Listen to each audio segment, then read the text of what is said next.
रामायण और महाभारत हिंदू सभ्यता की नींव हैं। महाभारत हमने जीवन जीने के तरीकों को सिखाता है।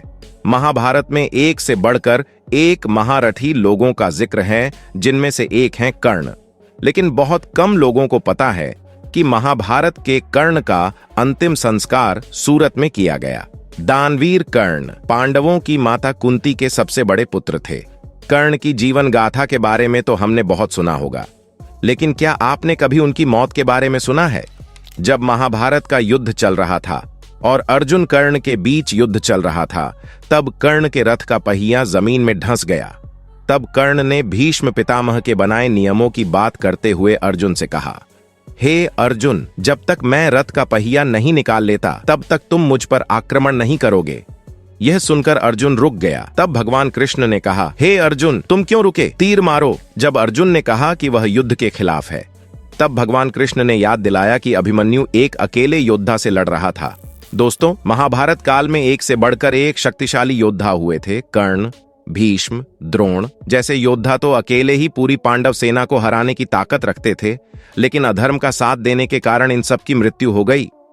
लेकिन फिर ऐसा क्या हुआ कि कर्ण भीष्म के साथ साथ जो मरे हुए योद्धाओं को पांडवों से आकर मिलना पड़ा? यह कथा महाभारत के आश्रमवासी पर्व की है और महाभारत के युद्ध के 16 वर्ष बाद की है, जब गांधारी, कुंती, धृतराष्ट्र संन्यास लेकर वन में रहने लगे। लेकिन पांडवों को अपनी माता कुंती की ज्यादा चिंता होती थी। महाभारत का महायुद्ध 18 दिनों तक चला। इस युद्ध में 17वें दिन कौरवों के सेनापति कर्ण को वीर गति प्राप्त हुई, जब अर्जुन ने निहत्थे कर्ण पर दिव्यास्त्र का प्रयोग कर दिया। अर्जुन के दिव्यास्त्र से कर्ण की मृत्यु हो गई, लेकिन यह पूरा सत्य नहीं है। तो दोस्तों, आज हम बात करेंगे कि महाभारत के 16 साल बाद कर्ण की आत्मा क्यों पांडवों से मिलने आई। देंगे आपको सारी जानकारी इस वीडियो में, और इसी तरह की और रहस्यमयी जानकारी प्राप्त करने के लिए हमारे चैनल ट्रू हिस्ट्री को आज ही सब्सक्राइब करें और बेल आइकॉन को प्रेस करें। कर्ण दानवीर था, लेकिन जीवन भर भाग्य ने उनके साथ कंजूसी दिखाई। जन्म के साथ ही मां का साथ छूट गया। मां ने बदनामी के डर से कर्ण को जन्म देने के साथ ही बक्से में बंद करके गंगा में प्रवाहित कर दिया। इससे कर्ण को अपनी वास्तविकता का ज्ञान नहीं हो पाया और यह उसके लिए मृत्यु का कारण बन गया। गुरु परशुराम जी ने कर्ण को शाप दे दिया कि तुम मेरी दी हुई शिक्षा उस समय भूल जाओगे जब तुम्हें इसकी सबसे ज्यादा जरूरत होगी। शाप की वजह यह थी कि कर्ण ने क्षत्रियों के समान साहस का परिचय दिया था, जिससे गुरु परशुराम क्रोधित हो गए, क्योंकि उन्होंने क्षत्रियों को ज्ञान न देने की प्रतिज्ञा ली हुई थी। और सत्य भी यही था कि कर्ण एक क्षत्रिय थे और वास्तविकता का बोध नहीं होने की वजह से खुद को सूत पुत्र बताया था। दोस्तों, कर्ण की मृत्यु अर्जुन के हाथों होने की एक बड़ी वजह यह थी कि कर्ण दुर्योधन का साथ दे रहे थे, जो अधर्म कर था। अधर्म का साथ देने की वजह से कर्ण का वीर गति प्राप्त हुई। दोस्तों, जब पांडव कुंती से मिलने जाते हैं, तब वहां महर्षि वेदव्यास मुनियों के साथ आ जाते हैं। पांडव और धृतराष्ट्र महर्षि वेदव्यास के साथ कुंती, गांधारी, सुभद्रा दिव्या कथाओं की चर्चा करने लगते हैं। तभी महर्षि वेदव्यास धृतराष्ट्र से कहते हैं, महाराज, आपके हृदय में जो कहने की इच्छा हो शीघ्र ही कह डालो। मैं सब कुछ जानता हूँ। आप निरंतर अपने मरे हुए पुत्रों के शोक में जलते रहते हैं। महाराज, गांधारी, कुंती और द्रौपदी के हृदय में जो दुख हमेशा बना रहता है, वह भी मुझे पता है। श्री कृष्ण की बहन सुभद्रा अपने पुत्र के मारे जाने के बाद जो दुख मन में धारण करती है, मैं उससे अनजान नहीं हूँ। मैं आप सभी की समस्या को दूर करने के लिए ही आया हूँ। बताइए, आपको कौन सा वरदान प्रदान करूं? वेदव्यास जी की बात सुनकर धृतराष्ट्र ने कुरुक्षेत्र युद्ध के बारे में बताया कि कैसे दुर्योधन की मूर्खता के कारण कई सारे योद्धा मारे गए। दूसरे देशों के राजा दुर्योधन की सहायता करने के लिए आए थे, वह भी मृत्यु के घाट उतार दिए गए। धृतराष्ट्र की सारी बातें सुनकर वहां बैठे सभी लोग मरे हुए योद्धाओं के बारे में सोचकर शोक करने लगे। ये सारी बातें सुनकर माता गांधारी वेदव्यास से कहती हैं, मेरे पुत्रों को मरे हुए 16 वर्ष बीत गए हैं, लेकिन राजा धृतराष्ट्र आज भी अपने पुत्रों के शोक में है। वह आज भी उनके शौक में विलाप करते हैं। आप तो अपने तपोबल से दूसरी सृष्टि का निर्माण भी कर सकते हो, तो एक बार राजा धृतराष्ट्र को उनके मरे हुए पुत्रों से मिलाना आपके लिए कौन सी बड़ी बात है? द्रौपदी मुझे अपनी सारी पुत्र वधू में सबसे अधिक प्रिय है। इस बेचारी के भाई, बंधु, पुत्र सभी मारे गए हैं, जिससे यह बहुत दुखी रहती है। श्री कृष्ण की बहन सुभद्रा हमेशा अपने पुत्र अभिमन्यु के वध से दुखी रहती है।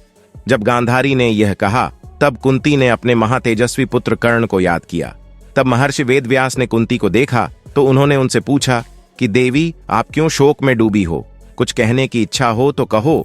तब कुंती ने सिर झुकाकर महर्षि वेदव्यास को प्रणाम किया और लज्जित होकर उन्हें कर्ण के त्याग के बारे में बताया कि कैसे उन्होंने एक नवजात शिशु को गंगा में प्रवाहित कर दिया था और उसे नियति के भरोसे छोड़ दिया था। उसके लौटने के बाद भी उसे अपना पुत्र स्वीकार नहीं कर सकी और सूत पुत्र होने के कारण उसे सबका अपमान सहना पड़ा। सबकी बातों को सुनकर मुनिवर वेदव्यास ने कहा, आज सारा संसार मेरे तपोबल को देख ले। हे गांधारी, आज रात को तुम अपने पुत्रों, भाइयों, उनके मित्रों को देखोगी। कुंती कर्ण को, सुभद्रा अभिमन्यु को और द्रौपदी अपने 5 पुत्रों को देखेगी। महर्षि वेदव्यास के वचन को सुनकर सभी बहुत खुश हुए। जब रात होने को आई तब मुनिवर वेदव्यास जी के बताए अनुसार नदी के किनारे सभी लोग आ गए, जिसके बाद वेदव्यास जी ने जल में प्रवेश करके गौरव और पांडव पक्ष के मरे हुए योद्धाओं का आवाहन किया। इसके बाद भीष्म, द्रोण, सारे राजा अपनी सेना के साथ वहां प्रकट हो गए। द्रौपदी के 5 पुत्र अभिमन्यु और घटोत्कच सभी जल से प्रकट हो गए। कर्ण और शकुनि, धृतराष्ट्र के पुत्र दुर्योधन और दुशासन आदि जल से बाहर आ गए तथा राजकुमार लक्ष्मण, दृष्टधूमन आदि पुत्र, धरती के सभी पुत्र, राक्षस आदि जल से बाहर आ गए। इसके बाद राजा बाली, सोमदत्त और दूसरे बहुत से क्षत्रिय वीर सभी चमकते हुए शरीर को धारण करके जल से बाहर प्रकट हुई। पांडव अपने भाई कर्ण को देखकर फूट फूट कर रोए, क्योंकि जब कर्ण जीवित थे तब उन्होंने कभी भी उनका सम्मान नहीं किया था, क्योंकि कर्ण की मृत्यु के बाद ही उन्हें पता चला था कि वे उनके बड़े भाई थे। और इस सच को जानकर युधिष्ठिर ने नारी जाति को श्राप दिया था। इसके बारे में विस्तार से बात करेंगे। अभी फिलहाल अपनी कथा पर वापस आते हैं। कर्ण से दोबारा मिलने के कुछ समय के बाद उनका दुख दूर हो गया। इसके बाद सभी पांडव कर्ण से प्रसन्नतापूर्वक मिलकर बड़े भाई जैसा प्रेम करने लगे। इसके बाद अभिमन्यु और द्रौपदी के 5 पुत्रों से मिलकर बहुत खुश हुए। वह सारे योद्धा भी एक दूसरे से मिलकर बहुत प्रसन्न हुए। इस प्रकार मुनि वेदव्यास जी की कृपा से सभी अपने क्रोध को भूलकर, शत्रु भाव को छोड़कर हर्ष मनाने लगे। वेदव्यास जी के तपोबल की शक्ति देखकर सभी बहुत प्रसन्न हुए कि उन्हें ऐसे लोगों से मिलने का मौका दोबारा मिला जिन्हें उन्होंने युद्ध की वजह से खो दिया था। इस तरह सारे मारे गए योद्धा एक रात अपने महल में रहने के बाद सुबह वहां से चले गए। लेकिन उनके जाने के बाद सबको लगने लगा कि कुरुक्षेत्र के युद्ध ने उनकी सारी खुशियों को छीन लिया है। क्या आप महाभारत के इस रहस्य को जानते थे? कैसे यह सभी कौरवों और पांडवों के मरे हुए उनके परिजन किस तरीके से उनसे मिलने दोबारा आए? हमें नीचे कमेंट बॉक्स में लिख कर बताइए। अब बात करते हैं उस समय की, जब कर्ण की मृत्यु हुई और युधिष्ठिर ने संपूर्ण नारी जाति को श्राप दे डाला था।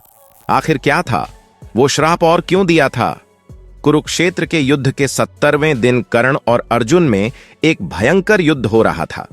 युद्ध के दौरान जब रथ का पहिया भूमि में धंस गया तो कर्ण ने अर्जुन से कहा कि हे अर्जुन, तुम 2 घड़ी प्रतीक्षा करो, जिससे मैं इस फंसे हुए पहिए को निकाल सकूं। मेरे रथ के पहिए को फंसा हुआ देखकर तुम छल मत करना। हे कुंती कुमार, जिस मार्ग पर कायर चला करते हैं तुम उस मार्ग पर मत चलना, क्योंकि तुम एक कुशल योद्धा हो। तुम्हें तो अपने आप को और भी ज्यादा श्रेष्ठ साबित करना चाहिए। इसीलिए जब तक मैं इस फंसे हुए पहिए को निकाल रहा हूं तब तक तुम रथ पर चढ़कर मुझ पर प्रहार मत करना। दोस्तों, कर्ण का वध करने से पहले अर्जुन ने कर्ण को अपने रथ का पहिया निकालने के लिए 2 घड़ी का समय दिया था। लेकिन कर्ण की मृत्यु के बाद कुछ ऐसा हुआ था जिसे जानकर आप हैरान हो जाएंगे। जब अर्जुन ने कर्ण का वध किया तब कर्ण के शरीर से रक्त की धाराएं बह रही थीं, लेकिन फिर भी कर्ण का शरीर सूर्य के समान चमक रहा था।